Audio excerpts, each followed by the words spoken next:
Yes, I'm Batman. I'm Batman. I'm Batman, Alfred. I'm Batman. I am Batman! I'm Batman. I'm Batman.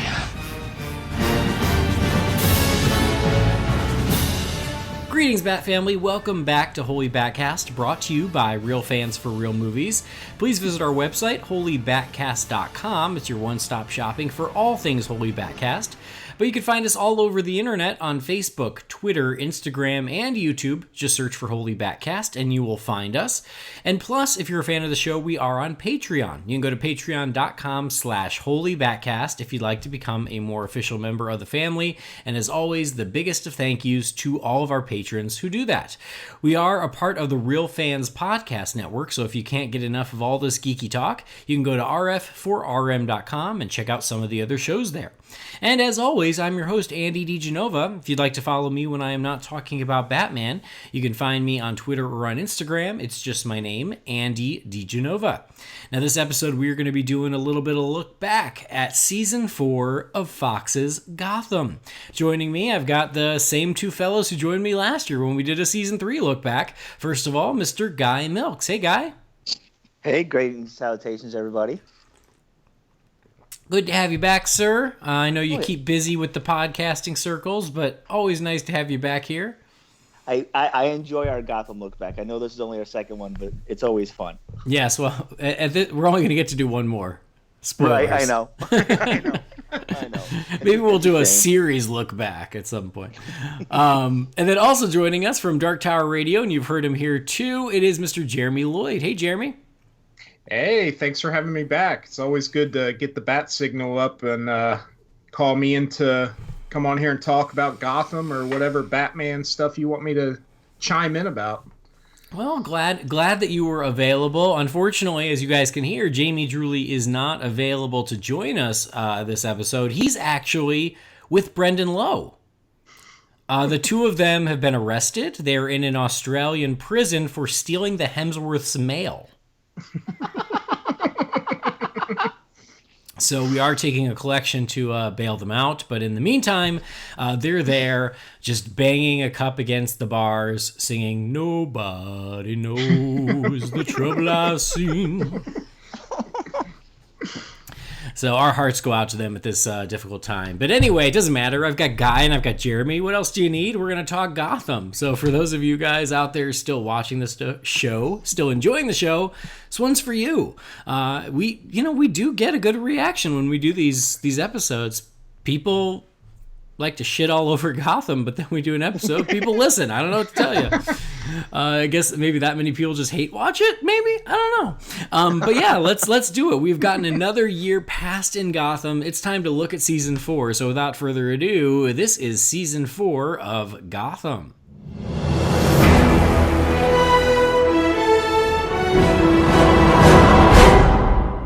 Season 4, who knew it would have gone this long, guys? But I guess let's talk just overall impressions of how we thought the season went. Then maybe we can call out some things that we didn't like. Then we can call out some highlights, and then talk about what we're looking forward to for Season 5. So, Guy, why don't you kick us off? What were your just overall impressions of this season of Gotham? I don't know about you guys, but for me, it all gets a little fuzzy because it's 23 episodes of TV, and I did not go back and watch all 23. Mm-hmm. So it's really just what sticks out. But Guy, how did you feel Season 4 went? I seem to think this was an extremely busy season. There was a lot going on. I enjoyed it. There's a couple of spots I really hated, but we'll get to later. But all in all, I really enjoy it. I keep coming back week after week. It's one that I watch with my boys, and we all watch it, and we all enjoy the absolute craziness of it. So yeah, it's pretty consistent, at least as far as that goes. Jeremy, what about you? Yeah, I'm gonna co-sign what Guy said about this season was really busy. And actually, when you reached out to me about covering this season, I had to start going back through the episodes, looking at the synopsises, because I was like, I couldn't remember if what I was remembering happened at the beginning of this season, or was it at the tail end of last season? I mean, there was just so many different story arcs going on. And, that's something, that I found that's very different with Gotham compared to like the Arrowverse shows, where I feel like each season kind of has this one story arc or this one big bad, that they kind of go through the season telling that story. Whereas Gotham, I mean, they're just like all over the place, and somehow they seem to make it work, and some people can get on board with it and some can't. And I guess I can because I keep coming back to the well. But yeah, there was a lot of good highlights in this season. I really feel like, especially towards the end, which I'm sure we'll get to the finale, but it just really hit a high mark, I think, this season. And, it's unfortunate that, next season's going to be the last, because I do wonder, like, where they could have gone, especially with the way this one ended. But, they do get one more season, so hopefully they're able to finish up the story that they wanted to tell and go out on their own terms. So, yeah, it was a lot of fun. I think this season was probably the most fun I've had watching it in a long time. All right, nice. Yeah, you've already done more homework than I did for this episode, so I'm gonna be leaning on you. That's what I did last year. Is for season 3, I did go back and try to figure out all the big events, just so I could kind of remember what this season was as opposed to last season. I definitely remember last season's finale, so I at least know where that ended.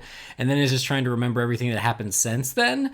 And so again, there are things that stand out, and then there are things that are fuzzy, and then there are things that, full disclosure, I was playing on my phone and I probably don't remember. It happens, but yeah, as you guys know, I'm in the middle of moving, so there was no homework or prep for this episode. I'm like, I'm just gonna do what I remember, because I feel like, that's the honest way to do it anyway. I'm not gonna give Gotham any more attention than it probably deserves.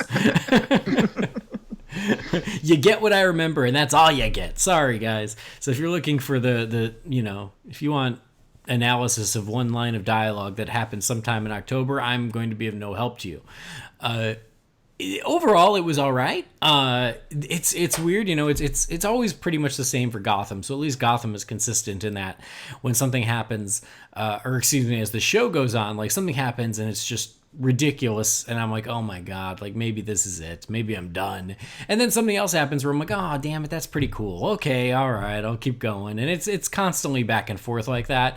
And there was a lot of that this season, like there has been in the past, where there are some things that were just really dumb because they had no ideas of what to do with certain characters, and so they kind of forced some things that just didn't make any sense and just felt like a stretch. But then there were enough really cool things where I was like, okay, like I like this part. I like, cut to this story, and I'm kind of invested. So it was an okay season. There were certain course corrections that I actually really liked. I was tired of little a-hole Bruce Wayne. I was so over that. So I was really glad that they they finally abandoned that. But I liked it for what it was. There were some highlights, and then there were some lowlights, and then everything in between. But I keep coming back, so F me, But yeah, I'm trying to think of like what, we're going to speak freely about this. So spoiler warning is in effect. We're going to talk about everything. If for some reason you're waiting to binge Gotham, well, you're going to get spoiled. And if don't do that, like you're fine. Just listen. So I'm trying to think of like what were like the big events, because last season ended with everyone dying pretty much, like Barbara Keene dies, Butch dies, Bruce is like, he stops a mugging, and then he's standing on the roof like with a not a bat signal, but like a spotlight up in the sky. And that was how season 3 ended. So I at least remember that. But of course, everyone who died did not die, because Gotham, except did Fish Mooney die last season, or she's died multiple times, but I can't remember. Maybe that was her final death was last season. So I'm trying to think of all the big events this season. We had Solomon Grundy, a huge long arc for Solomon Grundy. We had the Riddler and Lee Thompson running the Narrows. We had Bruce Wayne stepping into his vigilante shoes for a couple of episodes and then becoming an a-hole for half the season, and then finally coming back to being Bruce Wayne, right? And in that, he and Alfred fought, and Alfred got fired, and Alfred left, and then Alfred came back. So there was that. And then, Selena was kind of in and out there as well. What else? We had the Scarecrow. He showed up at the beginning of season 4, and then kind of disappeared, and then popped back up multiple times. Professor Pig. Professor Pig died at the beginning of the season, right? And that was that. What? He was at the beginning of the season, wasn't he? You had the whole Hannibal Lecter part of the season, with Professor Pig, which was like the first, I want to say maybe 4 or 5 episodes, I think, was when Professor Pig was kind of running amok, and then you had the Ra's al Ghul stuff kind of intertwined with that, I think. Yeah. Oh, and Falcone's daughter too, because she was in her. Oh, see, thank you, Sophia Falcone. Yeah, she showed up and became a big deal for most of the season. She was one of the, I don't know if I'd say big bads, but she was one of the ones kind of just manipulating everyone and messing with Gotham. So yeah, Sophia Falcone, which meant the death of Carmine Falcone. He died at the beginning of the season. Yeah. So yeah, and it appears he really is dead. I don't think that they're resurrecting him as Crazy Quilt or anything. I think he actually is dead. What? We also had our third and final Poison Ivy. Oh yeah, see, yeah. Poison Ivy was reincarnated yet again, or it just took another growth spurt. Hey, third time was a charm. I think the third one was the best. It's the one that I can watch and not feel guilty about thinking the things you're supposed to think about Poison Ivy, because the other two, well, the first one you didn't think that at all because she was like 7, but the second one she still acted like a 7-year-old, even though she was fully grown, she acted like a 7-year-old, and that just did not sit well with me. But this one, oh yeah, she was all out, and I loved her. Yeah, good call. There was that. Jim Gordon was he and Harvey had a falling out because he killed Pig, right? Wasn't that it? He killed Professor Pig, and that's what got him promoted because Sophia got him promoted to the captain, and that caused issues with him and Harvey. Yep. Okay, see, I'm remembering some stuff. Some of it's coming back to me. The Barbara Keene stuff with Ra's al Ghul. My God. Barbara Keene is one of those characters that I wish she would have left with Fish Mooney. I just had no interest in her. Even all the stuff this season with her, I just cannot get behind that character. I don't know what it is. It's just she does nothing for me. Yeah, I'm not the biggest Barbara Keene fan either. I think she kind of wore out her welcome after. I mean, she was good in season 3, so I can't say, but I didn't need her arc in this one, but I liked her arc more than I liked Lee's arc, so. Mm-hmm. Well, and I think that's it, is Barbara Keene, season 1, she was worthless, and that's not the actor's fault. That was just, that was just bad writing, but she was worthless. And so then they made her this crime boss, and I actually like her as the crime boss. That I don't mind. But when they killed her at the end of the last season, they should have just committed to it, because once they brought her back, they didn't know what to do with her. And then they had to force this Ra's al Ghul connection, which was just stupid. And so, if we're getting into some of the lowlights of the season, this is the biggest one for me.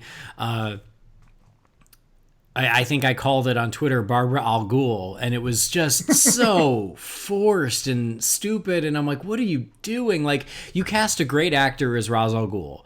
It's Alexander Siddig. I know him from Star Trek Deep Space Nine, which I love Deep Space Nine. He looks just like Ra's al Ghul. He's a great actor. They cast the perfect guy, and then they didn't do anything good with him except have him die and then sort of like show up in hallucinations for Barbara, so Barbara could be Barbara Al Ghul, and then he comes back for like an episode or two and then dies again. Which, like, Gotham, like you can't keep pretending to kill people because it's lost all meaning. Nobody believes you for a second when you do this. So it's a shame. Like, I felt like Ra's al Ghul was a huge wasted opportunity because I do think that the actor is great and could have been a great Ra's, but they weren't interested in him. They were interested in more just his effect on Gotham than the character itself. And so I think that was a huge wasted opportunity. And then turning Barbara into the Demon's Head was just like face-palmingly dumb. Yeah. I was like, what? In a show full of the bizarre, that was extremely bizarre. I was just like, and whenever she was on the screen doing the Demon's Head stuff, I was just like, yeah, I don't even care. I could fast forward through this because because like Andy said, the guy that plays Ra's, when he was on the screen, he was Ra's and he was great. And you wanted more of that, but you didn't get nothing. I mean, out of the whole season, we've got 20 minutes of him being Ra's? Maybe. Yeah. Yeah. Like what a wasted opportunity. Like he would have been perfect and they just didn't do. They'd rather give his powers to Barbara? What? Oh, and then of course there's all the Jeremiah stuff, which we will get to too. That was, of course, I think, God, that might be the biggest part of this season, maybe. There was so much with Jerome and then eventually Jeremiah. But yeah, so I guess if we're talking about things that didn't quite work, it was, for me, it was Barbara taking on the mantle of the Demon's Head. It just felt like when you get a pairing that's that random and makes that little sense, you know that they have no idea what to do with someone. Yeah. Because they're like, we brought her back, but for what? I don't know, Well, and I will say, and at the end of the finale, we kind of see her going back to this, but I will say I did like the idea of her kind of creating this Gotham City Sirens band. I thought that was pretty interesting. I didn't mind that, and it seems like that's what they were going back to at the end of this season.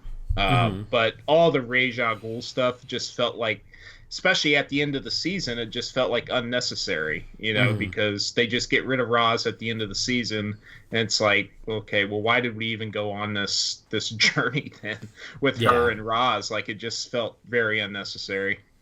Yeah, it didn't go anywhere. You're right. It just felt like spinning your wheels, wasting time just to give that actor, so that actress could keep collecting her paycheck.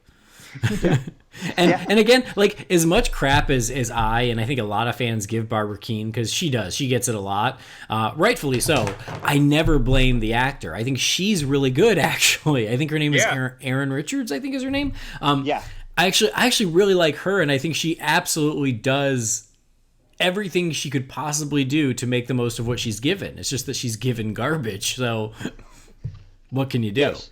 She definitely fully embraces the role. Yeah. I mean, completely. She fully committed. I'm with you. I like her, and I like what she does with what she has to do with what she does with what she has. But it doesn't. It's not a lot, and it's and it's a stretch. Yeah, exactly. You mentioned Lee, and this is another perfect example of, like, we don't know what to do with Leslie Tompkins. We have no idea what to do with her at this point. We somehow have to keep her in Gotham so she can be on the show. So, hey, let's make her a crime boss too.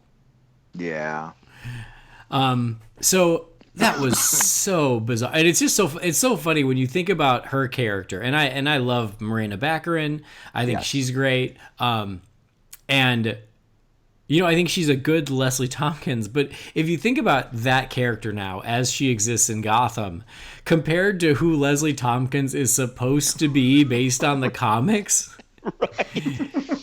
it is insanity. Like there is nothing in common other than the name. It is crazy. And I think maybe I'd be a little more willing to go with it if they didn't say that this was Leslie Tompkins, because the kindly old woman who comforted Bruce in his time of need shouldn't be the black market surgeon for an underground fight club. and playing and manipulating all these other guys' feelings so she gets what she wants. Yeah. it's just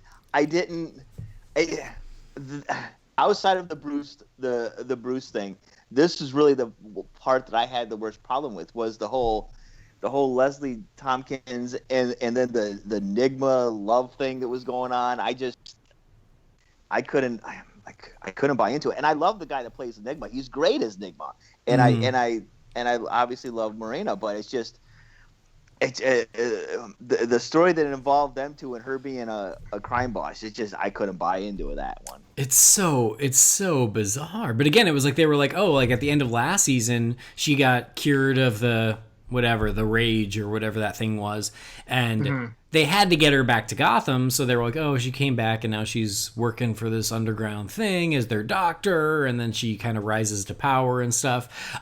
But it just was like, this is not Leslie Tompkins. And you're right, the fact that she ends up with this relationship with the Riddler, like, who saw that coming? It's so bizarre. Right. But I'm with you on the Riddler. I love the Riddler. At the beginning of the season, he kind of lost his brain, right? He lost his smarts. Yes. Yep. And he was palling around with Solomon Grundy. And I actually really liked Solomon Grundy while he was being Grundy. Till they gave him his mind back, and I was like, no, like let him be Grundy. I actually dug that, but I knew it was inevitable. Once he ran into his old girlfriend, I was like, oh crap, they're gonna bring him back to being Butch. But I liked the Riddler and Grundy stuff. I really like Grundy. The fact that the actor already looks like Grundy was just made up, made it really easy for them. Right. And I wasn't super into the Riddler, like losing his smarts. That was kind of, I was like, again, it just felt like, oh, we need to throw some sort of obstacle in his way, so let's do this.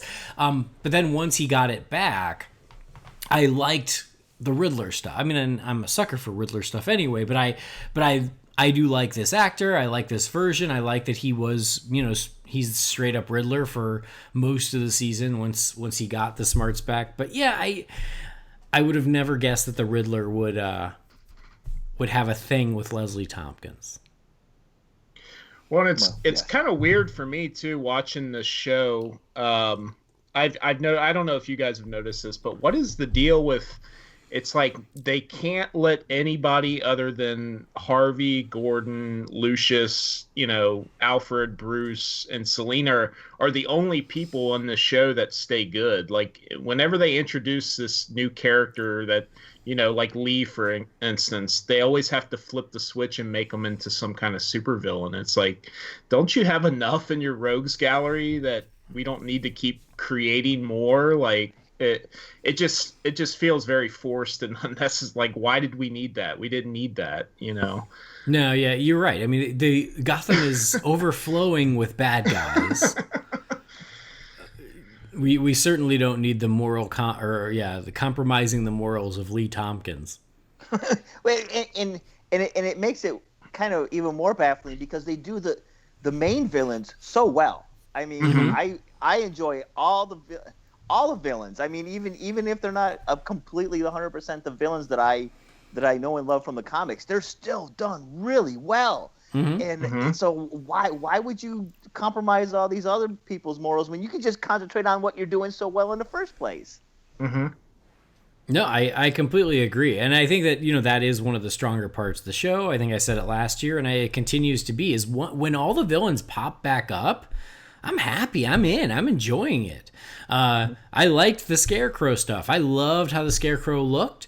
I love how he evolved through the season. I loved every time he kept popping back up. Like, hell yeah. Like, putting aside like, oh, is it too early for the Scarecrow? It's Gotham. There's nothing you can do about that. But the fact that we're getting like it's a fully realized Scarecrow and he looks creepy and he looks cool and he's doing his thing, and I'm like, hell yeah. There's a part, I think it was about halfway through the season, maybe a little past the halfway point. Maybe it was when they came back in the spring, but it was when Jerome essentially rallied all of Gotham's villains. And what did he call them? Did he call them fiends or something? He didn't call them the rogues, but he had a name for it. But he essentially put together a gang of all the supervillains in Gotham, including Scarecrow, including Cobblepot, and including a bunch of others. I think Firefly was in there.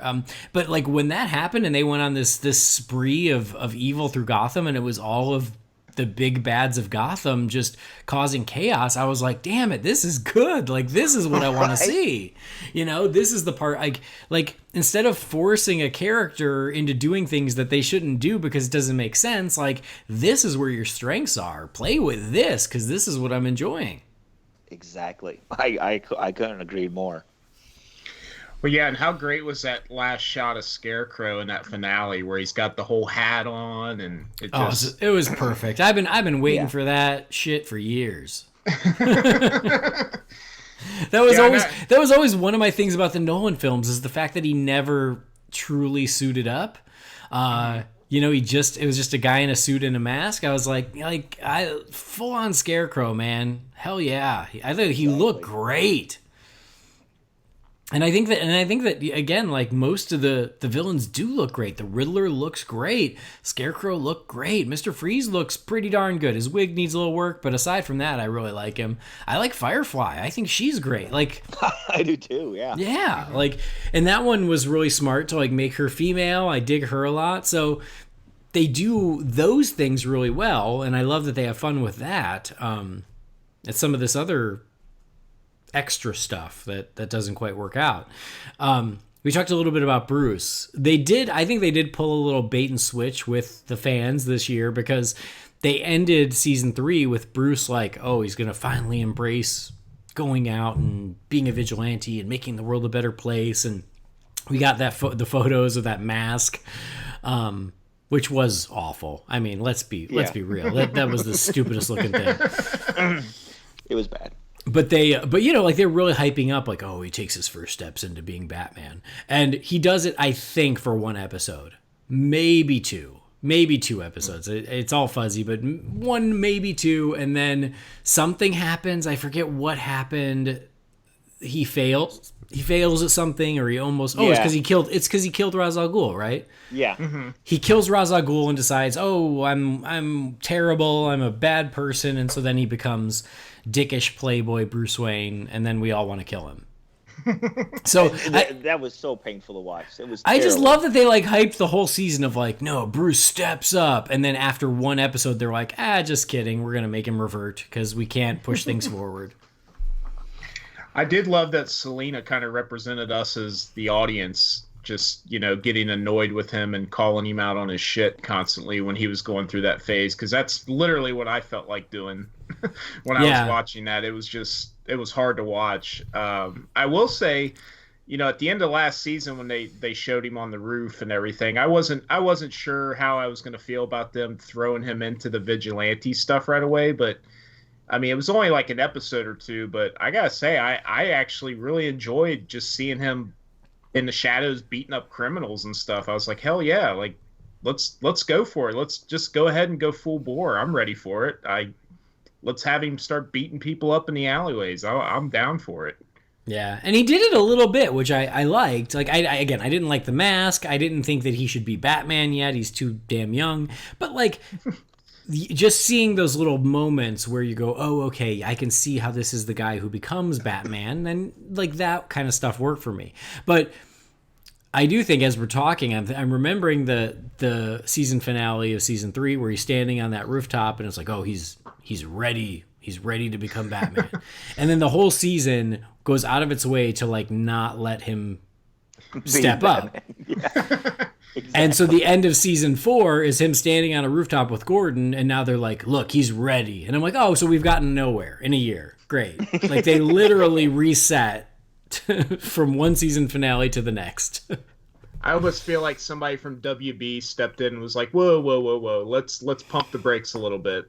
We're not getting the cow. We're not getting the cape. So just, you guys need to retcon that. Oh, that's exactly it. It's Smallville all over again, where they kept having to invent reasons for him not to become Superman, because they're like, shit, we can't make him Superman. We're not allowed to make him Superman, but I don't know, give him a black jacket and now he's got to go find some rocks. I don't know. Like they just had to come up with stuff to keep him from becoming who we want him to become, because that's not the show. The show can't become Batman the show.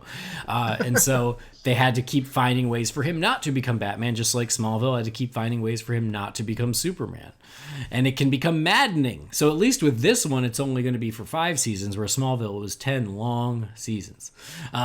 And don't get me wrong, I love Smallville, I do. But somewhere around season 6 and 7, you're like, he should be Superman by now. I don't know what the hell is going on.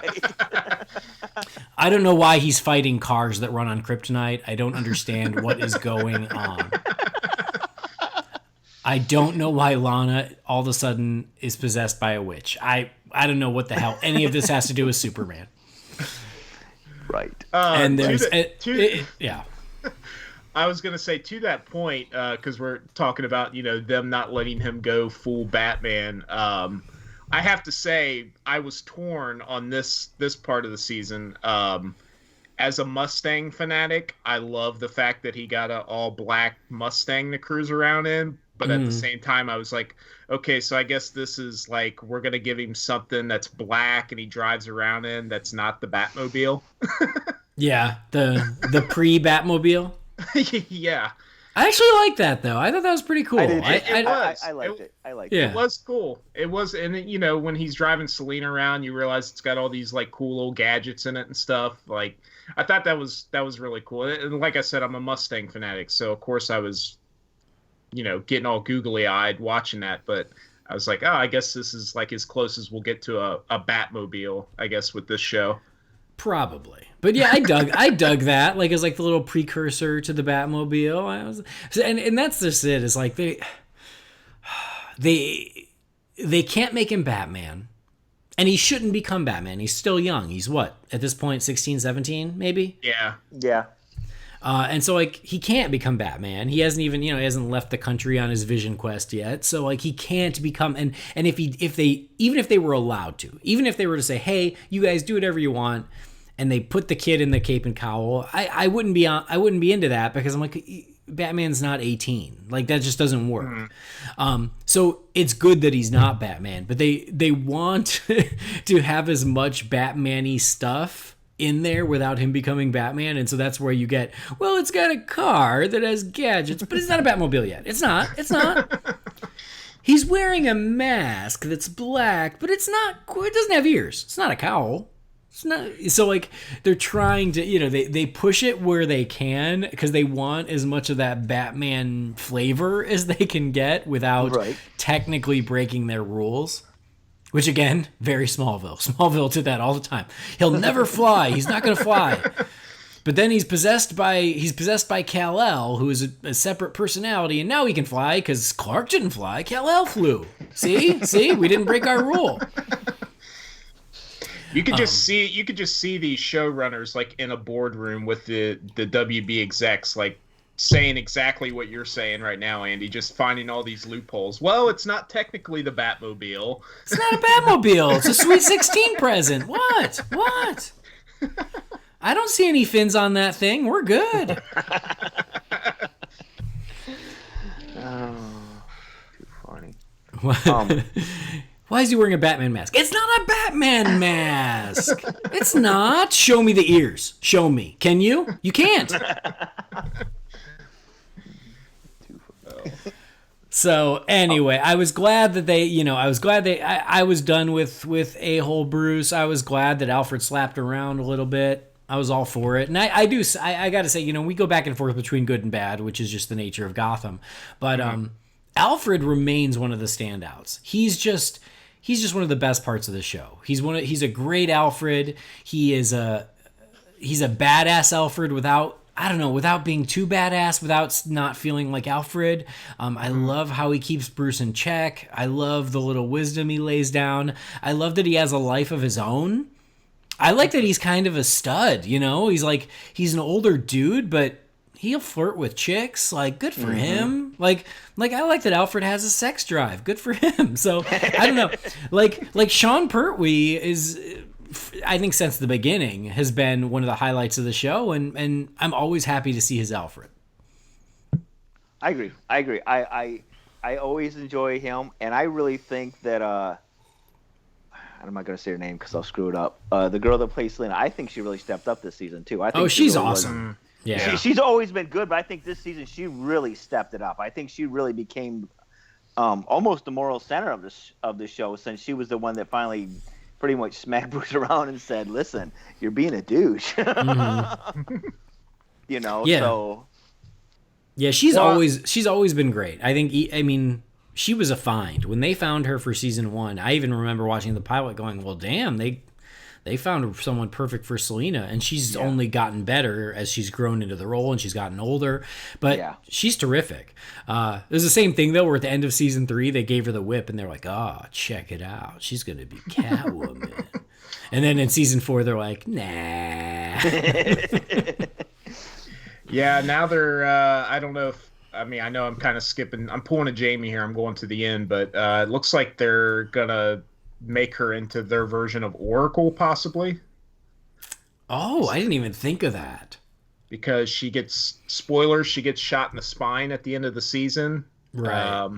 So I don't know how I feel about that, but I mean, there's one more season, so it's like, it's whatever. But, you know, to your guys' point, you know, one of the things with the cast that I've always liked, and the way that they do these characters like Alfred, Selena, Nigma, the guy that plays Nigma as the Riddler, and even Cobblepot, like one of the things that works for me with this cast is I can see these characters older as the villains that I know and love. You know, I could see this actress as an older Selena, as a Catwoman.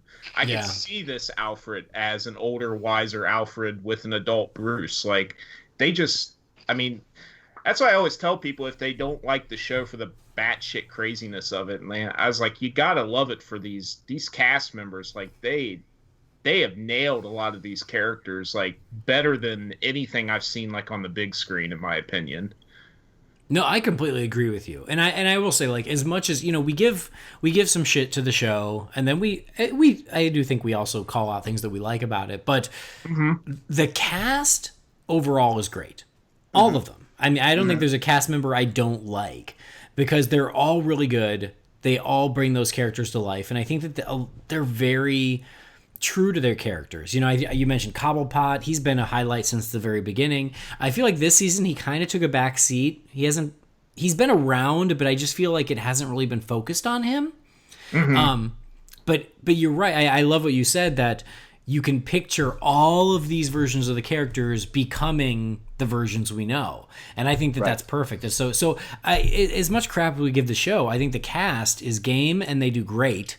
I think that the design of the show is fantastic. I think the show is shot beautifully. I think it's one of the best looking shows out there on TV. I think that where the show rises and falls is all in the writing. Some of the writing is good, some of the writing is bad. And I think that's where that break in quality, but I don't think it's in the production value, I don't think it's in the design, and I certainly don't think it's in the performances. Well, I think, like you said, I think the Achilles heel of the writing is like what we had in Smallville. It's like, you know, what could Fox do if they had full range to do what they wanted to do, or if these writers, you know, if they had a grander vision, but they didn't have WB over their shoulders saying, no, take that out, can't do that, you know. I would be curious to see what this show could have been if they didn't have, you know, the speed bumps and the hurdles in front of them, to where they couldn't go down certain roads, or they had to find loopholes, you know, to try to tell the same story. But unfortunately they gotta, because you can see it in the show. I mean, like we've been talking about, they go down some really crazy roads, and you're like, well, why did they do that? And you have to wonder if it's because, well, it's like we didn't know what else to do. We couldn't do this, so we had to figure out another way to tell the same story. So it just kind of seems like we're crazy in our writing. But I do wonder like how much restrictions they get thrown on them in the writing room. Yeah, I have no idea, but I agree with you in that, like, if this was a Batman show set in this Gotham with these versions of the villains, it'd be a great show. Oh, yes. But because they can't do that, they're not allowed to do that. And frankly, that's not what the show is. The show is pre-Batman, right?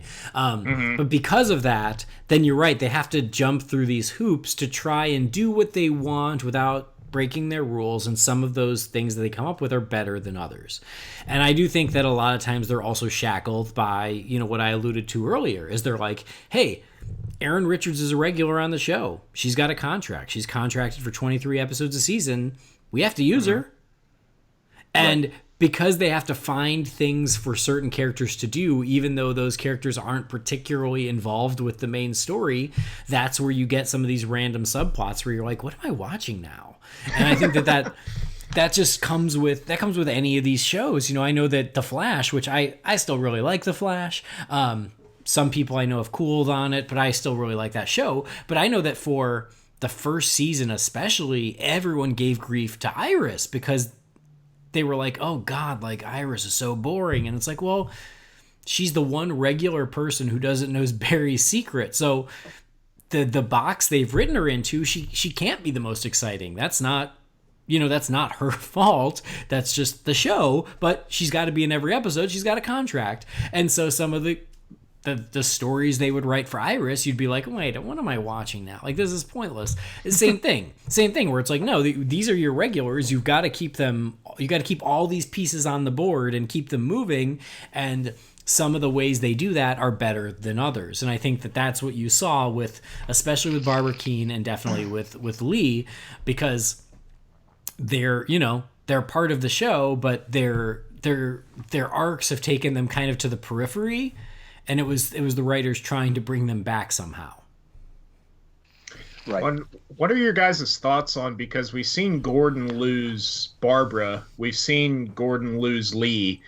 I kept wondering, like, when are we going to get, Mrs. Jim Gordon, to potentially set up a future, Barbara Gordon. And it just seems like they just chucked that to the side and no, we're not going to do that. Instead, they turned both of his potential wives into supervillains. I thought that was another just weird choice, Well, I think that he and Harvey are going to realize that they're meant for each other.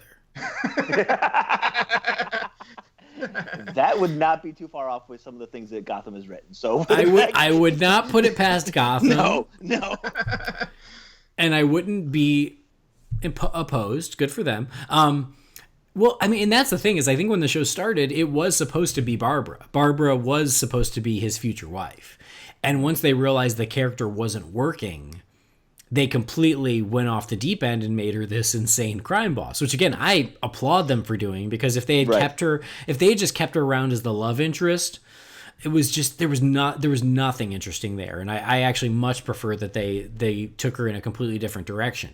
So the question is, like, will someday she loop back around and they get married? It's really hard to imagine with everything that's gone on that that's the case. Maybe there's another Barbara out there that he's going to end up marrying. He can't marry Lee Tompkins. We've all read a Batman comic. Jim Gordon has never been married to Leslie Tompkins. So he can't marry her. But yeah, I always do wonder, like, do they still think that Barbara is going to come back and be Mrs. Jim Gordon, or is that just a different Barbara now? Yeah, I mean, this is a Barbara that murdered her parents, so I don't see Gordon getting a fling for her again in the near future. I don't either. I think she's gone a little too far off the rails to put her charms on him again. I agree. Yeah, because I always take it, and I've said this 100 times. I always take this as an Elseworlds tale. So the fact that that Bruce may be Batman early. Okay, I'll buy into it only because of the way I'm taking it. But there are certain even in the Elseworlds realm that I won't buy into, and having Barbara swing back and becoming Gordon's wife. Yeah, that's not going to work because that's not Jim Gordon. I mean, yeah, Jim Gordon's a little gray area in this Gotham, but he's not that gray. Mm-hmm. Yeah, I mean, it is an Elseworlds, but I still think that they think it's all going to match up at the end.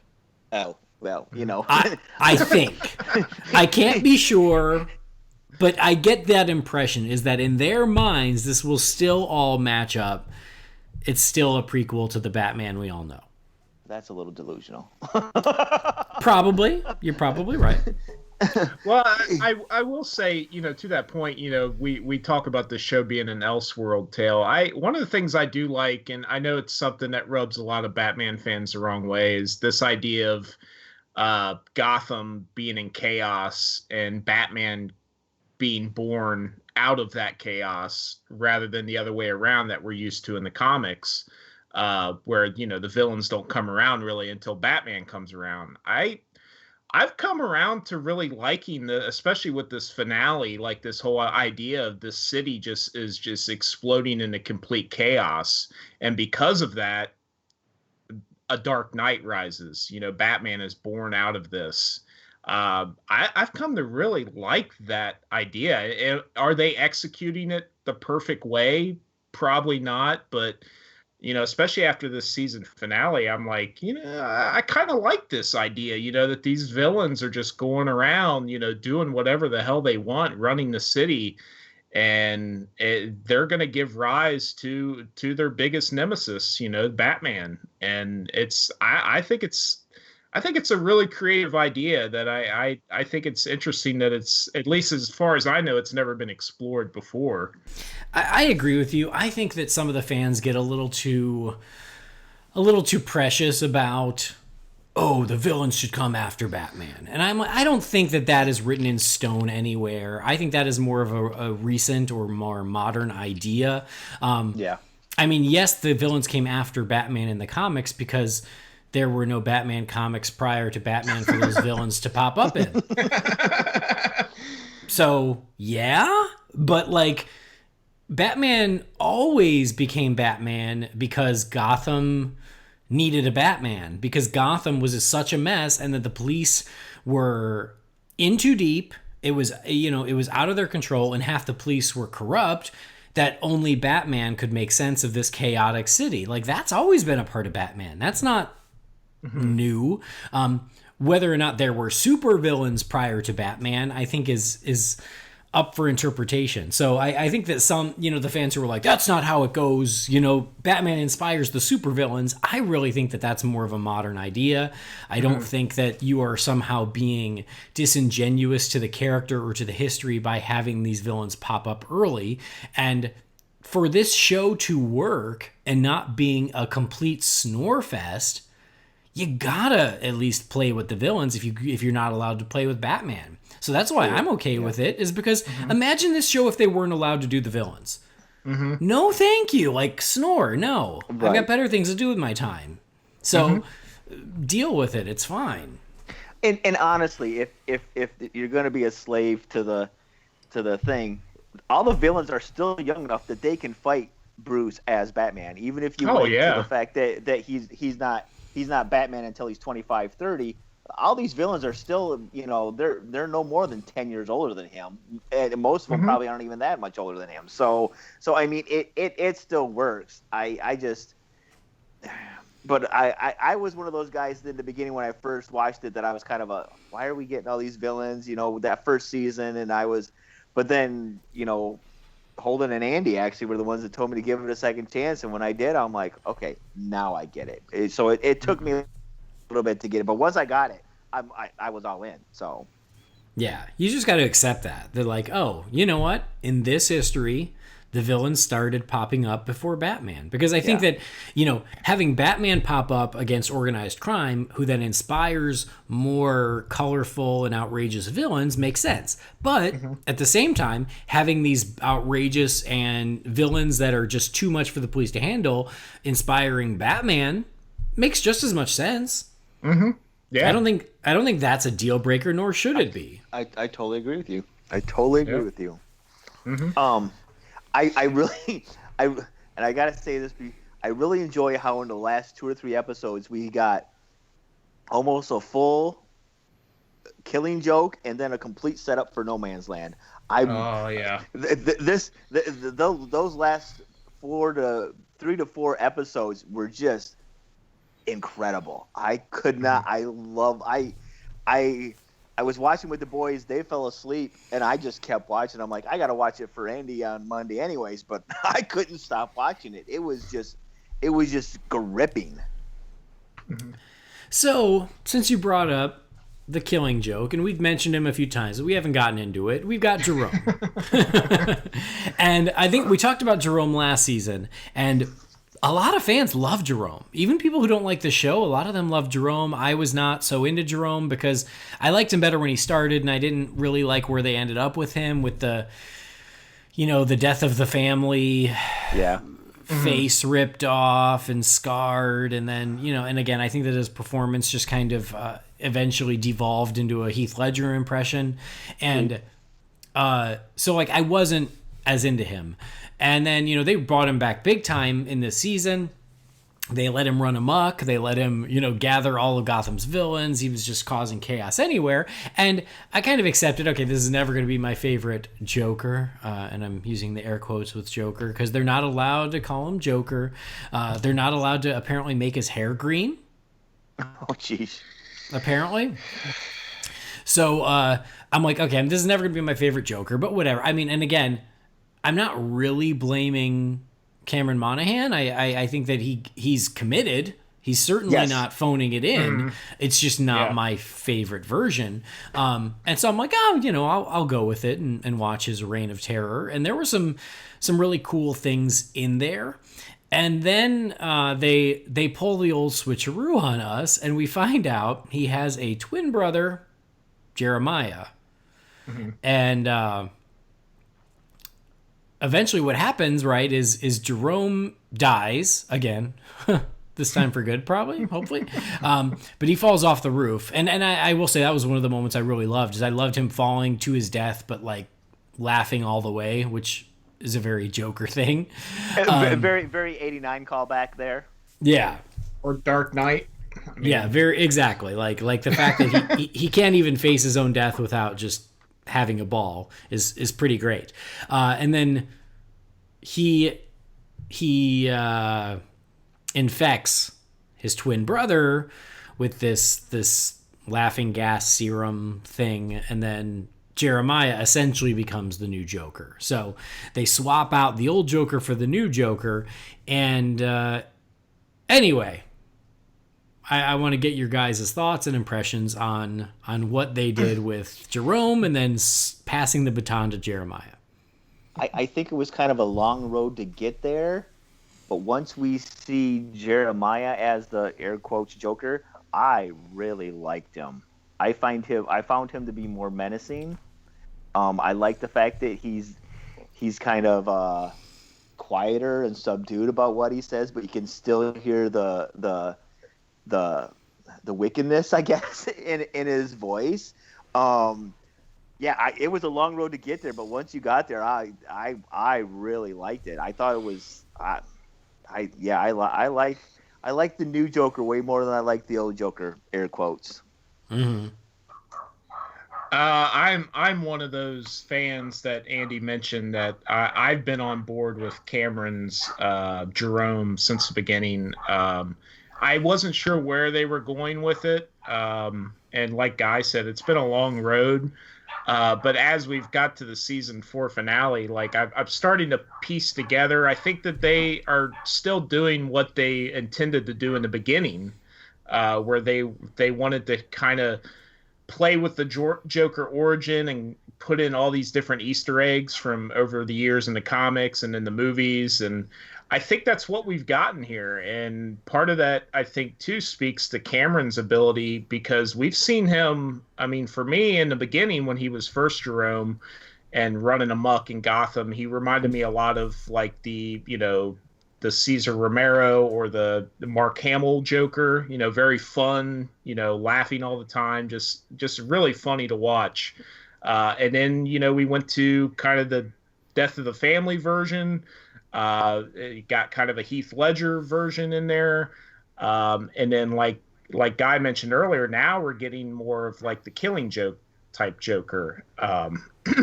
And, the whole thing with the twin brother and, Jerome dying, and it gets passed to Jeremiah. I think that just is them playing with the whole origin of the Joker idea of, we don't know who the Joker is. Who is the real Joker? Is Jeremiah gonna be the Joker that Batman faces one day? Once we get a full blown Batman in this version of Gotham, I don't know, because we it's like we've seen this. They keep playing with it, and they're not, like Andy said, they can't really call him the Joker. We know that, but this is one of the creative things that Gotham's been doing that I think they've been doing very well with the Joker, because they can't go full Joker, but the way they're doing it is pretty creative, and it's for me, it still makes sense and it works for me. And I'm getting all these different versions of the Joker in one show, and I think that's really great. And the actor is able to pull it off is just another added bonus. Yeah, I definitely think that there is a lot of good things to say about Cameron Monaghan. I think that to see him play Jerome, and then to see him play Jeremiah pre-Joker, and then now Joker Jeremiah, he shows his range, because when you meet him as Jeremiah, you buy that it's a different guy. Yes. Even though we know it's the same actor. But like his performance is so different that you're like, no, that's a completely different person. So I think that, a lot of credit goes to his performance. I agree with Guy in that I actually like the new Jeremiah Joker more than I liked the Jerome Joker. I like him better. So for me, I think it was an upgrade, because again, I wasn't super into the last one. I do think that the device of, he has this twin brother that we didn't know about, was pretty lazy. Yeah,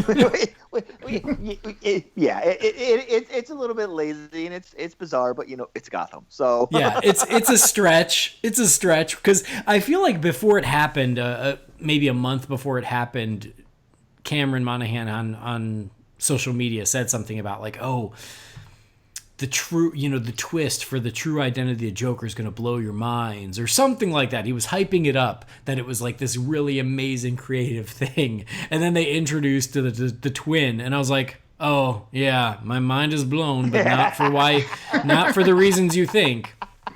Smoking gun laying on the side of my eye. I'm like, oh, really? Oh, okay. So I think that was not done great, because it just was so soap opera-y. That's what it is. It felt like so soap opera. Oh, the long lost twin who's now going to take over. I was like, oh, geez. So I didn't love that, but I think to get the new Joker, I'm like, okay, I'll let it slide. I'm going to allow it, because it gives me a Joker that's not just a Heath Ledger. Right. And so I like his quieter, more menacing, more calculating take. I like his look better. I don't like Leatherface Joker. I just think it's gross. I'm not into it. And so, yeah, I like the new Joker, but what they had to do to get us there, I was like, there had to have been a better way. Well, it is, because I can speak, like when me and my wife were watching last season, when he got his face cut off and they did the whole Death of the Family thing. My wife was completely turned off by it. She's like, I don't like this. Like, I like him, as I thought he was going to be the Joker that I know and that I like a lot. I don't like this whole Leatherface, like you said, and Leatherface type thing. Like, it just does nothing for me. So in a way, like, I guess you could call it them, it gave them a way to retcon and, make him into another version of the Joker, so we weren't stuck with this Heath Ledger, death of the family version of the Joker. It gave them a way to, well, let's spin him back around and start him over again, and we'll make him a different Joker this time. Yeah. I do think that was happening, and I think that, and it's a little bit of a tangent, but I really feel like the reason, when the comics did, I just call him Leatherface Joker. When the comics did Leatherface Joker, I didn't like it, but I was also like, it's comics, it's temporary, it ain't gonna last for more than a few issues. So I didn't like it, but it passed, of course. But I do feel like the whole reason it happened, and then it found its way to Gotham, which I was like, oh no, don't do it here too. I think it happened because Joker used to be a very like clean and refined looking character, and that's how I like him. I like a dapper Joker. And then when they reinvented him, and it happened in the was it Brian Azzarello? Joker. The book Joker. Yeah. Oh yeah, the Joker. Yeah, Brian. Yeah, it's Brian Azzarello. Yeah, which is actually a really good book. So Brian Azzarello, thank you. And Lee Bermejo did the Joker graphic novel, which is really good, but that was where you started getting the messy, gross, scarred Joker, and then, of course, in The Dark Knight, you get the messy, gross, scarred Joker again, and so Joker started shifting from this very, like, dapper version to just a messy one, and I do feel like the Leatherface version was them trying to double down on that, being like, okay, well, he's got a scarred smile and his hair's all gross and greasy and he's a mess. So how do we make him even grosser? Let's rip his face off. And I feel like it was just taking it too far, and they were trying to outgross themselves.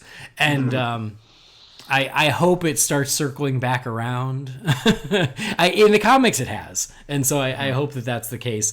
I think that's part of the issue with Suicide Squad is they're like, oh well, like how do we do a whole new version that you've never seen before? Let's cover him in tattoos. Like it's like, don't overthink it. Just let the Joker be the Joker. And I think that like ripping his face off is overthinking it. I think covering him in tattoos and giving him a grill is overthinking it. I think the Joker can just be the Joker.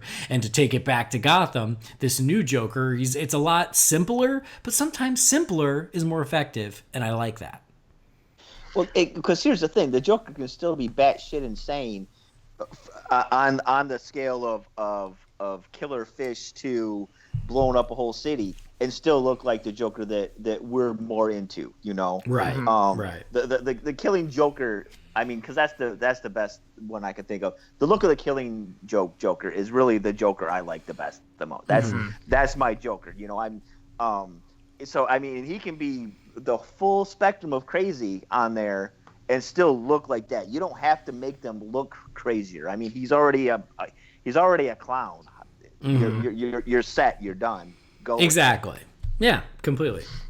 Well, and the Leatherface stuff, I also wonder if part of that too was, because we also got the Court of Owls in this series. I think Scott Snyder's run on Batman, with it being still fresh in a lot of people's minds, I'm sure that played a part in it too.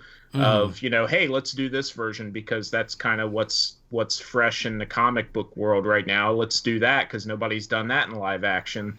So I'm sure that played a card in it too. But, it. Like I said, I think it's unfortunate that they didn't let Cameron create his own version of the Joker. Where I do think this last one that we've got right now, I think is probably the closest that we've got to him being able to just do his own thing. Whereas before, I think he was mimicking a lot, but at the same time, it's just a fan of the character. And since this series is only going to be 5 seasons, the fact that this actor got to do all these different versions, I'll take it. It's a win. It's whatever, Well, and he loves playing the Joker because he's always posting about it on social media, more often than not. And he's from Shameless, which is a huge show for a lot of people. And I think he posts more about his time as a Joker than he does on Shameless, which he's a series regular on. So, yeah, he loves that he gets to do it, and I do think that he does a really good job. And I agree with what you said, Jeremy, is I do feel like because they did this shift, whether it was a course correction or not, I'm not sure. For me, it was, but I don't know if it was an intentional course correction. I don't know if they were like, "Hey, we let that other Joker go a little too crazy. Let's bring him back to something else," or if it was just like, "Hey, we're bored. Let's do this." But regardless, I do think that this version at least feels more unique to this actor. This feels more like him putting his own stamp on it than what I think it was before. Yeah, and I like that. I prefer that. I agree. How did you guys feel about the I mean I can't be the only one that noticed this, but how did you guys feel about the Dark Knight callback of Gordon beating up Jeremiah in the holding cell or the interrogation room? I couldn't help but think of the Dark Knight scene. I thought that was kind of interesting. Which I mean, it's not anything new on this show. They do all these little callbacks and stuff to other Batman films and, you know, scenes from other films and stuff. But I thought that was kind of interesting. I didn't know if anybody else had spotted that or not. Oh, yeah. I think that's cool. And I think that is very much in line with your previous comment is like, yeah, they do nods wherever they can. So they do nods to movies. They do nods to comics, like you mentioned, Court of Owls and Death of the Family, things like that. No Man's Land as the season ends. Yeah. They do these nods to very famous things throughout the comics, and so, you know, certain fans are like, oh, I don't think these Gotham people have ever read a Batman comic, and I'm like, well, no, they have. They're proven they have. You know, whether or not you like what they do with it, you know, that's up to you. But, you know, they do enough nods from a lot of different Batman media that you go, no, they're doing their homework. It's just what they turn that into is up for debate. Yeah, that scene where because it made me think of it when he talking about Gordon beating up Jeremiah when Alfred was beating the crap out of Jeremiah after he shot Selina. Man, that was a rough scene to watch. That was actually kind of like, oh my god, oh my goodness. Oh, and I was surprised that they went there. I was like, really? What? Well, you know, things had gotten just way too good for Bruce and Selina, and something was going to have to screw it all up. Oh, my goodness. I was like, wow, I can't believe you guys went there. Wow. Yeah, I mean, the only thing missing from that scene was Jeremiah wearing the Hawaiian shirt. Yeah. I mean, right? Seriously. I know. You know what's funny is I'm a little ashamed, but I didn't really think of I didn't make the Killing Joke parallel to the point where I went, oh, she's going to become Oracle. Like, I was like, I didn't think it that far ahead, which I honestly, I hope they don't do. That would be, to me, that would be ridiculous, is trying to make Selina that. I would rather them find a way to make her walk again. That's a lot. Exactly. And I'm sure they will. I don't care how cheesy it is. Just make her walk again, because I like her as Catwoman. She's great at her. So yeah, I think that would be a disservice to her version of Catwoman if they ended her arc with her in a wheelchair being Oracle. I think that would be a huge disservice to everything she's put into that character. Agreed, definitely. Totally. Also, there in the finale was. And I kind of like this. At first, I didn't think I liked it, and then I did like it. Was Oswald's double cross of Butch and is it Tabitha? Yeah, Butch and Tabitha. Oh, that was rough too. He like helps them, and I was like, you know what? For some reason I was happy for them. I don't know why, but I was. I shouldn't be at all invested in them, but I kind of am. So I was kind of happy for them that like he helped them out, and then he double crosses them, and I was like, what the hell was that? And I was like, what the hell? And I honestly was like, okay guys, like you're just making shit happen just to make shit happen. But then he goes, do you honestly think I forgot that you killed my mother? And I went, oh, you know what, I'm okay with it, I'll allow it. Yeah, it was rough, but I'll allow it, because that was like season 2. I think it was that was a ways away, and it is easy to forget. And I forgot myself until he said it, and I went, oh yeah, hell yeah. So I was actually I was calling BS, and then as soon as he said that, I went, you know what, I'm okay with it. I think Bush might actually be dead though too. I don't think he's coming back. I mean, maybe. There's a chance that he is, but I don't think he is. But we'll see. Well, to your point, Andy, I think, with the Penguin and Butch and Tabitha thing, I'm with you. Like after it happened, and you get the Penguin mentioning that she killed his mother, I'm like, okay, I can go with this. The one that I'm still scratching my head about is the Lee and Riddler stabbing each other, and then we're gonna take them to Hugo Strange and have him bring them back. Well, why did you have them kill each other in the first place? What was the point of that? Well, because they're gonna change it. Because you heard Hugo at the end. What can I do with you? Oh man! Which I'm telling you, I love BD Wong as Hugo. He is so good as as Hugo Strange. I just love him. No, that I agree with. I think BD Wong is great. The weird like dual stabbing. Like I liked the Riddler death trap with Jim Gordon. Mm-hmm. Yes, I did dig that. I thought that was cool. And then, but yeah, like you're right. Like, I think it was just for the shock value, of being like, oh my god, they both stabbed each other, but neither of them are gonna die. No, especially the Riddler. I mean, well, I could have seen them killing off Lee since there is only one season. I mean, and granted, we don't know how far in advance they knew they were only gonna get one season when they shot this, but it's like. You could have killed Lee off right there, but bringing the Riddler back with Hugo Strange, like we already have a great Riddler. Like, what is Hugo Strange gonna add to Nigma to make him more Riddler? Yeah, I don't know. Tattoo a question mark on his forehead.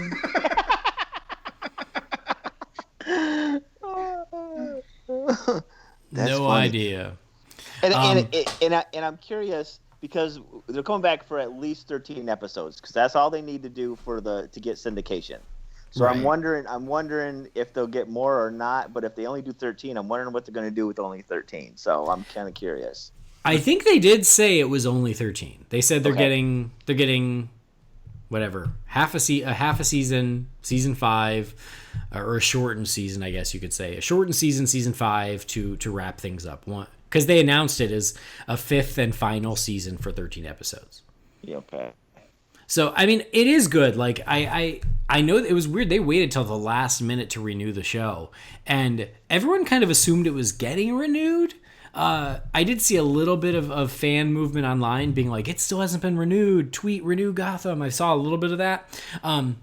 But I don't think it was ever in real danger because...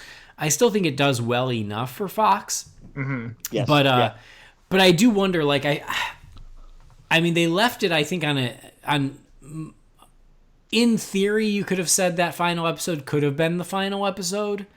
You could have, but it was still mostly cliffhangery in that. Yeah. That they it seemed like they assumed they would be back. But I think that last shot of Gordon and Bruce standing on the top of police headquarters, I think was enough of an image where they went, well, if we have to go out, this you could go out on this and it would still kind of work. But I am glad they're going to get to wrap things up on their own terms. That's always frustrating if a show doesn't know it's over. Mm-hmm. Right. And then you're just left with all these dangling threads. And so this way they know you've got 13 episodes to wrap this thing up. It will be interesting to see what they do. I liked where they ended it. I mean, yeah. Do I think they need to go? Do I think they needed to do No Man's Land? No, but I think it's a big enough cliffhanger that it definitely makes you go, all right, I want to see what's next. So for me, it worked like that. And again, getting that last part where once all hell breaks loose and you start seeing the villains pop up all over Gotham like that, I totally dug. And again, that's when the show makes me happy, is when I see all the villains pop back up, especially as a unit. Like, I'm like, okay, well, I mean, I'll take it. If I'm not seeing these guys in movies at the moment, I'll take it here. I agree. But yeah, you leave it with Jeremiah's blown all the bridges and all the rogues gallery. Again, I can't remember what he called the gang, but they all are loose, and now it's going to be up to Gordon and Bruce to help rein it all back in. Yeah. It was very Dark Knight Rises. Oh, totally. Yeah. The bridge is blowing. Yeah. It was.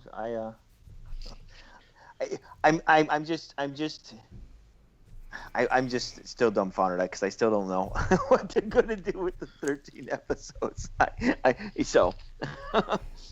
Well, and I hope don't they either, don't wrap up what they've set up in like the first 2 or 3 episodes. Like they do tend to do that, especially through the other seasons, where you think that they're going to have this big long arc, and then it's like it lasts 3 episodes and they move on to something else.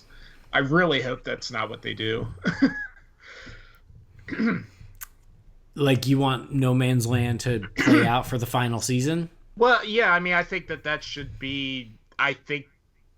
Personally, I think that should be the big story arc for the last season. And I know it's not going to happen, but maybe they'll try to figure out another loophole to wrap this series up with Bruce, either going on his journey or something to kind of put Batman as the bookend to this series. I think that should be the ultimate goal. I don't know how they pull that off, but yeah, but at the same time, I don't know how do you have Bruce and Gordon, fighting in No Man's Land for 13 episodes. I don't know how you do that either, but I just really don't want them to wrap this up, in 3 episodes and be like, all right, the city's back together, it's business as usual. And then, they start another story arc that lasts the rest of the episodes. I feel like what they've set up is a good way to end the series and bring in what will be Batman in this Gotham. I think they've set that up really well. I don't know how they're gonna fill 13 episodes with it, but I think they set it up really well though. Yeah, I do wonder how they end this thing. Like, whether or not No Man's Land goes for 13 episodes, I tend to think it's going to be what you said. It's going to go for 3. And then they're going to start setting things up for the big finale. But I feel like you want it to end on Batman, but it can't, at least for me, it can't or shouldn't without a time jump. Again, I don't want 18-year-old Bruce suiting up because there's a huge missing chunk there. And so I don't know if you do a time jump that's 10 years later and he's returning to Gotham. And then it and we check in with all the characters 10 years later and do some sort of, now this is what the Penguin's become. He's gained a hell of a lot of weight. And this is what and shrunk. Yeah. And this is what the Riddler's become. And now, Bruce is back to clean things up. So it'll be really interesting to see how far they're willing to push it. We've seen that they're pretty willing to push things anywhere they can, and so I hope they do go balls out for the ending where you do come back 10 years later and everybody is fully formed and you get to see that. Yeah. Well, it makes you wonder, with it being the end of the series, maybe they can pull some strings with WB to be like, look, let us do this one thing in the last episode, in the last shot, that puts a bookend on this thing and makes it, let's give the fans something with Batman, to bookend this series. I hope that they're able to pull that off. I wouldn't bet for it. I wouldn't bet money on it, but as a fan, that's what I would like to see. Whether it be a time jump or even just Bruce packing his bags and leaving, for his journey to come back. They might go that route, but if it's that, I'd be pretty dissatisfied. If it is literally just him leaving the country, I'm like, oh. I want to see the return. I think they will have the freedom to go all out with all the villains. I don't think that'll be a problem. I think that as far as Batman, I wouldn't hold my breath for a full-on Batman episode at the end. What I would expect is like the last shot would be like from behind the silhouette of Batman. Mm-hmm. So that way you never see David Mazouz in the cowl, but you see that now Batman is looking out over Gotham. And I think you get away with that, and they probably, and that would be a pretty satisfying way to end it. Yeah, I agree. I could live with that. If that's what we get the bat signal up in the sky and you get a behind shot of him, or even just him in the shadows. I mean, I think that's it. Is you get you cut to like you see all the villains now fully formed and shit's going bad in Gotham. You see, you see Cobblepot with the monocle and the top hat. You see the Riddler, with the mask. You see Catwoman in a full-on cat suit. You see them all fully formed. You cut to Ben McKenzie as Jim Gordon 10 years in the future with the mustache, with the glasses, with the overcoat, turns on the bat symbol. You get the bat symbol, and then the camera moves over and you see the silhouette of Batman stand up on a rooftop looking out over the city, looking up at the bat symbol. He might jump off the roof, and then cut to black Gotham. Na, na, na, na, na, na, na, na. Yeah, I'd buy that. Did you get that, Fox and WB? Write that down. That's how you do it right there. I think that's what you do. And then Fish Mooney going, see y'all later.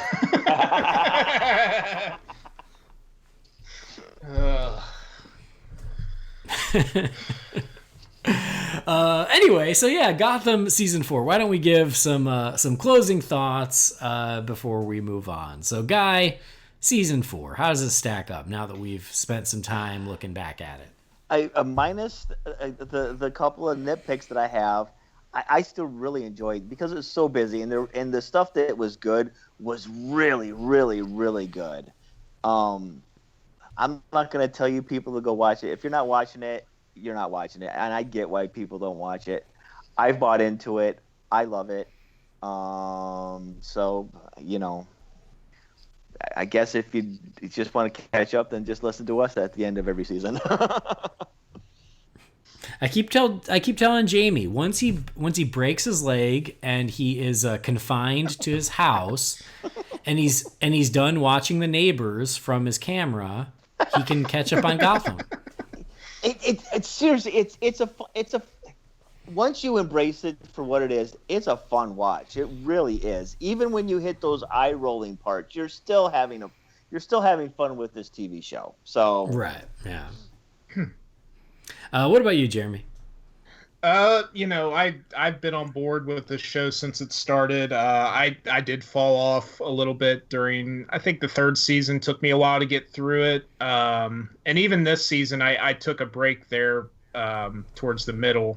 And, after we talked about doing this one here soon, I said I needed to jump back on and finish it up. And, I was glad I did. Like I said, I think this season really hit a lot of high marks for the show. I'm like, Guy, if you're not watching it, I'm not going to tell you to go watch it. But I think if you have been watching it from the beginning and you've stuck it out through the highs and lows, I think that we've hit a high mark with it. And I think you're getting rewarded in a lot of ways, whether with the villains, the cast, and some of the really fun story arcs. I just, as a fan, it's a crazy show. It's an Elseworld thing, if that's what you want to call it, whatever. But, me personally, we've gotten different versions of Batman on the big screen. We got different versions in the comics, like all this bickering about this isn't Batman, this isn't that. I'm over a lot of that, not just with Batman stuff, but with a lot of other fandoms. I just take this and enjoy it for what it is. It's a Batman show, in the Batman universe on TV that I can watch and enjoy. And, Yeah, there's things that I roll my eyes at, but there's a lot of stuff I enjoy. And just as a fan, I just like seeing this world come to life, on the small screen in live action, because as we know, like, we can't, as much Batman as we get, we just can't get Batman on the small screen in live action for whatever reason. So I really enjoyed it. I'm looking forward to seeing how it wraps up. And like we've talked about on here, if we get Andy's ending at the end of the series, I'll be happy with it. And I think it's been a fun ride. And as we talked about, I think the cast is probably the strongest thing about this series. And I think if you didn't watch the show at all, I think that's one of the biggest things you're missing out on, is some of these great versions of the characters that we know from the Batman universe. So, yeah. Nice. I mean, Gotham is Gotham, and you just you accept it for what it is, or you don't. Like Guy said, I don't blame the people who don't watch it. I get it. There's so much out there. I've said it myself on this show, is there are so many comic book shows that you don't have time for all of them, and if this isn't your priority, I don't really blame you, but I get enough enjoyment out of it that I keep on keeping on, and I have committed 4 years to it, so I'm gonna see it through to the end, darn it. And there is enough in there that I continue to enjoy throughout. So it is what it is, and it will be one of those things for Batman fans. Once they're all available on Netflix and you do have a long weekend, you can look back and do a little binging on Gotham and go along for the batshit crazy ride that it is. But season 4 is now wrapped up, and we're going to do this again probably in less than a year, because I assume they're going to just do the fall and then wrap up maybe in the fall, because they're not going to split 13 episodes up all year. So anyway, we'll see. We'll see how it comes to an end. But anyway, fun looking back at with you gents, and that went pretty well considering I didn't do my homework. Anyway, now let's wrap up as we always do by checking in with you fine people in the Wayne Manor mailbox. Welcome to the Wayne Manor Mailbox! Now that intro came from our Wayne Manor Mailbox contest runner-up, Hector Visayo. And good luck getting that out of your head for the next few days. I'm going to push this email up to the front of the line, and you'll see why. It's actually the most recent email, but I'm going to read it first. It says, "Hey guys, I just wanted to ask how you felt about Gotham Season 4. Once again, I had a great time, especially the last 4.5 episodes were amazing. I was a fan of Jerome's Joker, but Jeremiah's version, more calm, calculated, reminds me of the super sane idea of Arkham Asylum, a serious house on serious Earth. Very cool. Gotham's Riddler and Penguin are my favorite versions of the characters now.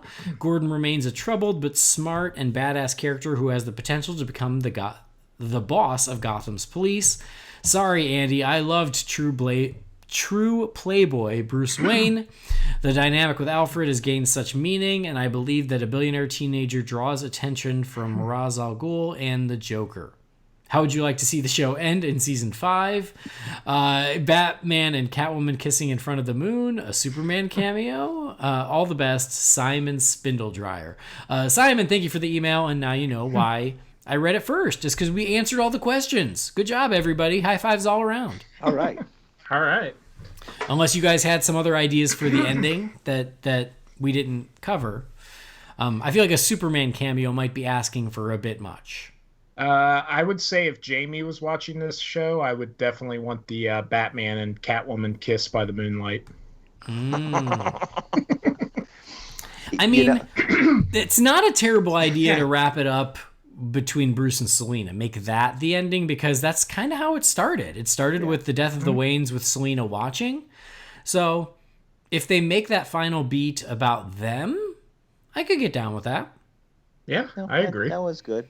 Or when Bruce jumps off the building and he lands on Gotham Central, it's Gordon and Blue Devil standing there. Please. Thank you. Okay, I'm going with guys.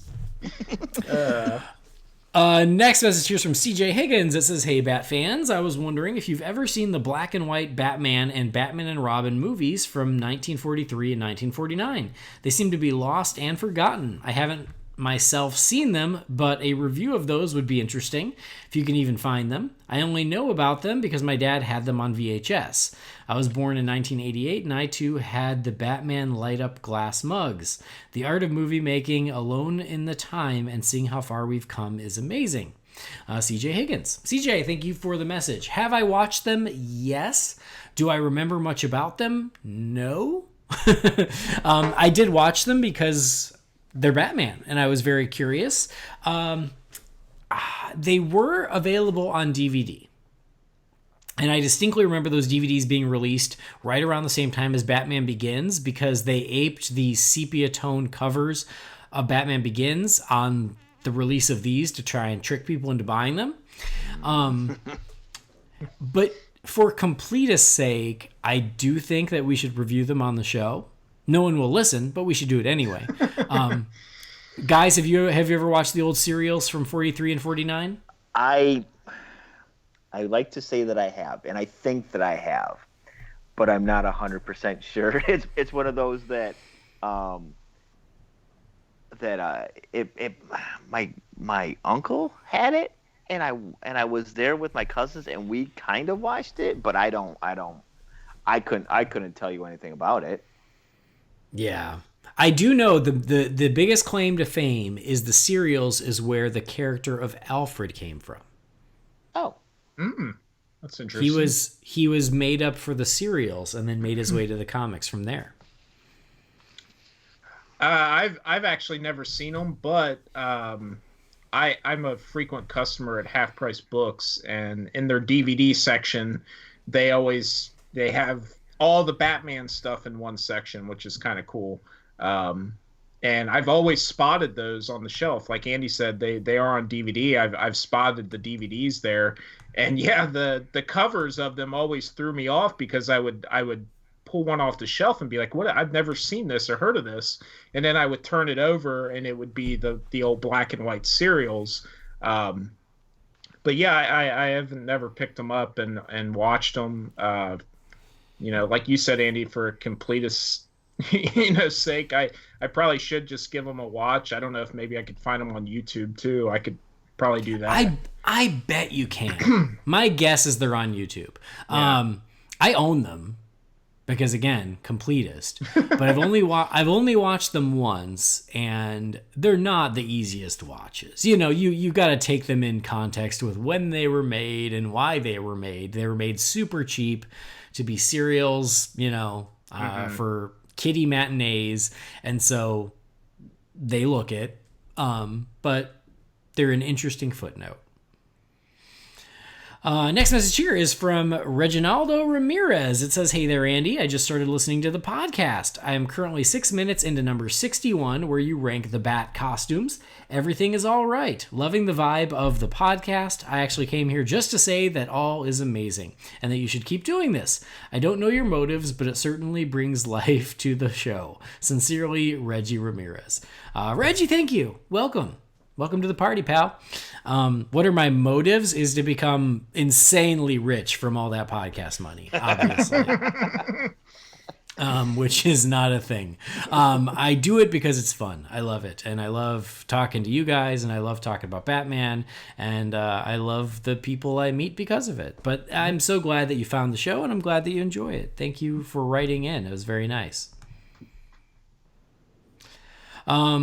All right. What else do we got here? This is from Duncan McKay. It says, "Hey, Andy and Jamie." Sorry, Duncan. Jamie is sitting this one out, but I've got friends. It says, "What are your thoughts on Batman marrying Catwoman? Do you think they will follow through with it? Thanks, your 15-year-old Bat fan, Duncan." Duncan, thank you for the message. Guy, Jeremy, what do you guys think? Do you think that this marriage is going to happen for real? Jeremy, what do you think? I would like to think it will, but it's not going to last. I don't have a problem with it. I know a lot of fans, they have problems with it, but in my opinion, it's no different than Peter Parker marrying Mary Jane, or Superman and Lois Lane getting married. I know Batman has had his other flings in the history of the comics and stuff, but I mean, let's be honest, Batman and Catwoman, they go together like Superman and Lois Lane, and Peter Parker, Mary Jane. Like, that's what I think of when I think of Batman. It's obviously it's Catwoman. So I'm surprised it took them this long to go down this road, but I think it's cool that they're doing it, and I think it makes sense. But will it last? No, probably not. But I think it's a cool story arc that they're doing, and it'll definitely sell comics. So. All right. What about you, guy? Well, it's not the first time they were married, because pre-Crisis it was Batman, Catwoman, and Huntress was their kid, right? Yeah. Yeah. Oh, so it's all right. So, well. yeah. So, so it's not the first time. I don't know if they were ever married in that continuity, but yes. Well, Huntress was their kid. Yeah, they've been together. Yeah. Yeah. They could have been living in sin. They could have been living in sin. Yeah, this is true. Listen, Batman doesn't work for me, and I'm talking about the Batman that I know. He doesn't work as a married person. He doesn't work as I get the relationship. That's fine. But I like it better when it's the playful on and off again relationship. The married thing, it's not my Batman, and I really don't think there's no way this is sticking. There's just no way. So, and the dog agrees. I don't think it's gonna last. I don't even know if it'll happen.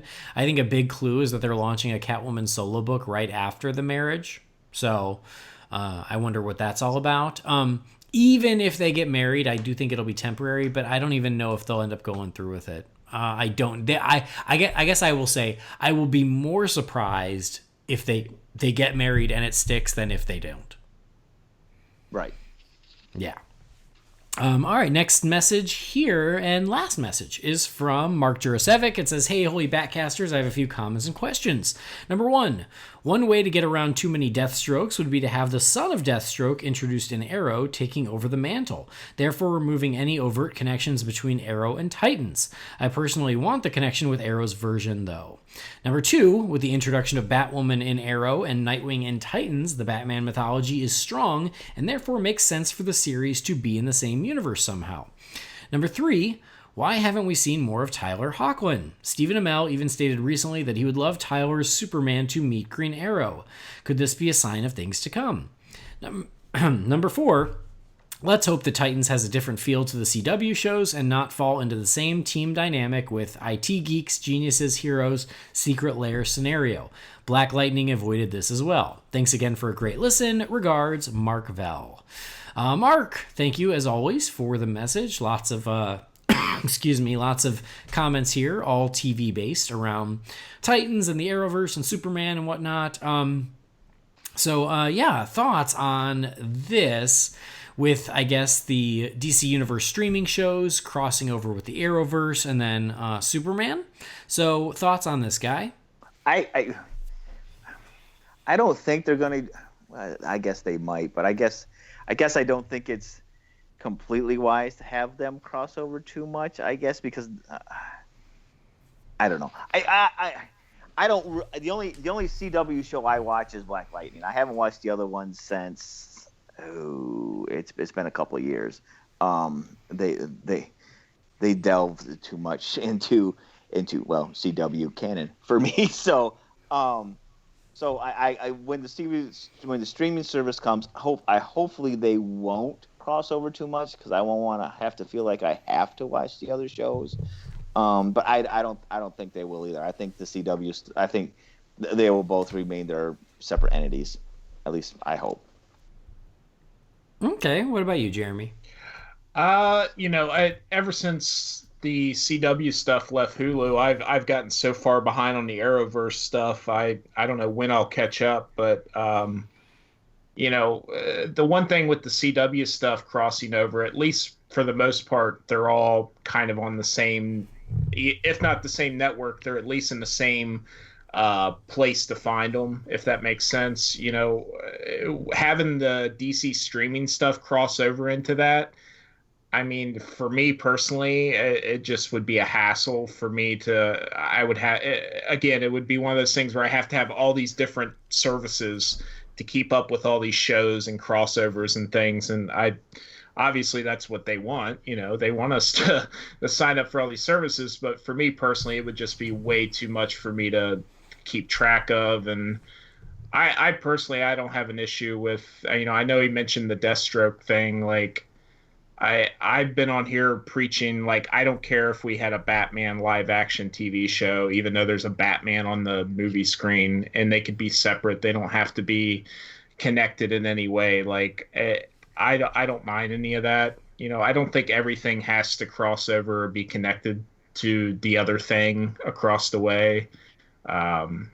If just for me personally, it just creates way too much, like Guy said, that I feel like I have to go watch this and I have to go watch this to keep up with this, and it just becomes way too much. And we've seen that with the Marvel stuff too lately. I don't even watch Agents of S.H.I.E.L.D. anymore. Even the Netflix stuff is kind of whenever I have time. It's too much to keep track of. It just becomes way too much. All right. I mean, first, I'm kind of the opposite mind. I say, sure, let them all connect. Because you don't have to keep up with any of them if you don't want to. I keep up with The Flash, Supergirl, Legends of Tomorrow. And I fell off of Arrow, which I'll eventually catch up on. But I fell off of Arrow, but it's not like I ever have to know what's going on in any one of those shows to understand the other shows. When they do the crossover, all I have to know is who the people are. All I have to know is, oh yeah, that's Green Arrow, that's Diggle, that's White Canary. As long as I know who the characters are, you're fine. You don't need to follow the stories of every show. And I think that all of those CW shows, and then Black Lightning's included, is I can watch them on their own, and whether or not they connect, the show still remains the show. It can be its own thing. It has its own feel. It has its own tone. And so you can still pick and choose what you want to watch. But it's nice to have the option of a crossover if they want it. So to get to these comments, Deathstroke, no, like don't jump through hoops to create another Deathstroke. There's no reason. You got a great TV Deathstroke. Just use him. Like, there's no reason to go to the trouble of having the son of Deathstroke take on the mantle. Like, that just seems like too much trouble.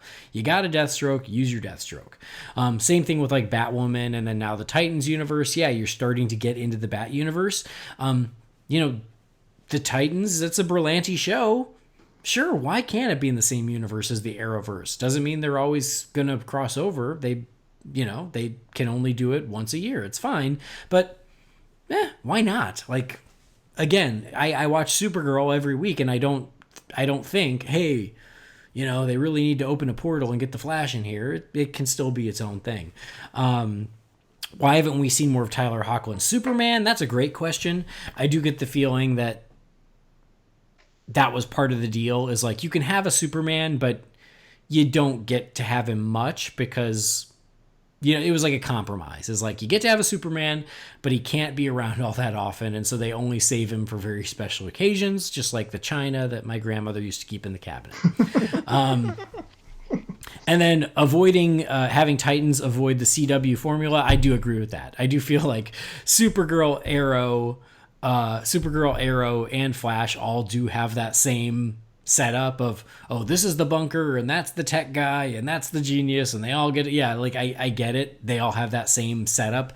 Black Lightning did a great job of not doing that, and I think that Titans will be the same, but I do agree with you. So yeah, anyway, those are my thoughts. It'll be interesting to see how they all do intersect or don't in the future. As I said, I think on the last episode or maybe 2 episodes ago when I was talking to Jamie, I'm like, and the beautiful thing about the Arrowverse is because the Flash has set up the multiple Earths where they can just, because technically Supergirl is on a different Earth, but when they cross over, they just open a breach and bring her in. They can always use that cheat anytime they want for any of these shows. So if you want to have Titans on its own Earth, it's really easy that if they want a crossover, they can open a breach and the Legends of Tomorrow can hang out with the Titans, and I'd be totally okay with that. So anyway, that's where we're going to close the Wayne Manor mailbox. Thank you for writing in. If you've got a message for us, you can send that to Holy BatCast at rf4rm.com. But that's where we're going to wrap up this episode. Gentlemen, thanks for coming in on the long Memorial Day weekend to talk about Gotham. It is much appreciated. Guy, thank you so much. Where can the folks at home keep up with you? You can catch me on Twitter at Galactic Scumbag, and you can catch me on Instagram at Galactic_Scumbag. And it's nice to be back. It's nice to sit back and talk some Gotham. I enjoyed it. Good. And this show, you're the one who kind of poked me to do it, so kudos to you. Well, because we did it last year, and I was like, well, are we going to do it again? Because, I mean, it's still kind of a Batman thing, so I'd love to do it again. It is more of a Batman thing than some of the other stuff we talk about on the show. So that's true. as certain listeners will be very clear about. Like when we did a Black Lightning episode. Anyway, Jeremy, thank you as always. Where can the folks keep up with you? You can find me over at my podcast, which is an all Stephen King podcast called Dark Tower Radio. You can find us on iTunes, Stitcher, just about anywhere you find your podcast. I just recently did an episode with Guy and Holy BatCast's Jamie Drewley. We covered Sleepwalkers, which is a very fascinating and interesting movie if you've never seen it before. But yeah, you can find me over there, and you can find us on Facebook and Twitter just by searching Dark Tower Radio. And as always, it's always a pleasure to, like I said, get the call to come on here and talk some Batman with Andy and Jamie or whoever is on here with us. So look forward to the next time. Yeah, for sure. I was going to say, you were talking about Dark Tower Radio. I was going to be like, oh, you can find Guy there too. Yeah, you can. Yeah, Guy has kind of moved in with me, and he just never left. So yeah, if you like hearing Guy Milks talk, you can find Guy Milks over there as well. He's like that. He's like herpes. You never really get rid of him. I always know how desperate Andy is for guests when he's calling me. He's like, can you do an episode of Holy BatCast? That's not true. Are you that desperate? Well, it's Gotham. I'm like, yeah, you're that desperate. Hey, as I said, I am happy with my bench warmer position in this whole thing. So I am always happy to come off the bench. At least you're on the bench. Exactly. Some people would kill to be on the bench, and I'm sorry, the bench is full at the moment. So. I like to think I'm the ragman of Andy's people. He's like, man, we really need somebody that can talk this. Oh, we'll call Guy because he'll talk that. Awesome. Anyway, guys, thank you guys so much, as always, for being on the show. And thank you to everybody out there listening for downloading the show. Please do subscribe to the show. Please rate and review us on iTunes. And most importantly, as Michael Keaton's Batman says, I want you to tell all your friends about me. Go to holybatcast.com where you can find everything you need to know. Also follow us on Twitter, on Facebook, on Instagram, and on YouTube. If you've got any thoughts, questions, emails, whatever, send those to holybatcast at rf4rm.com. But that'll do it for this episode. Thanks as always for joining us. We'll see you next time. Same bat time, same bat channel.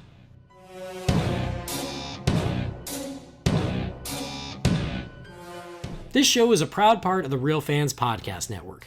You can sample all the shows that are part of the network at rf4rm.com. Those shows include Real Fans for Real Movies, the original show that looks back at films past and present. There's also Holy BatCast, all about Batman and the DC Universe. There's Disorder, every Disney film that looks back at every Disney animated feature in order. There's Taking the Bullet that looks at bad movies so you don't have to watch them. There's Please Rewind, the RF for RM retro show that looks back at older movies. And finally, there's Grim Grinning Hosts, a salute to all pop culture, but mostly theme parks. Again, you can check out all these shows at rf4rm.com or search for them by name wherever you get your podcasts.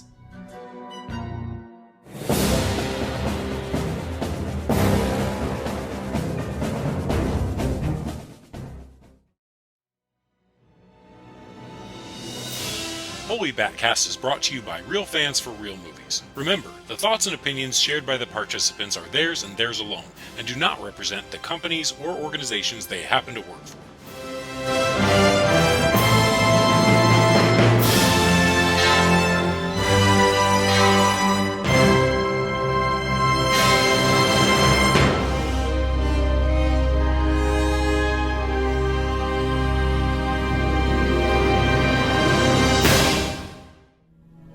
You know why we're destined to be best friends? Because we're very much alike. You are as I used to be, at war with your true nature. You must truly embrace it if you ever want to be free. I'm just trying to help you. Trying to help me.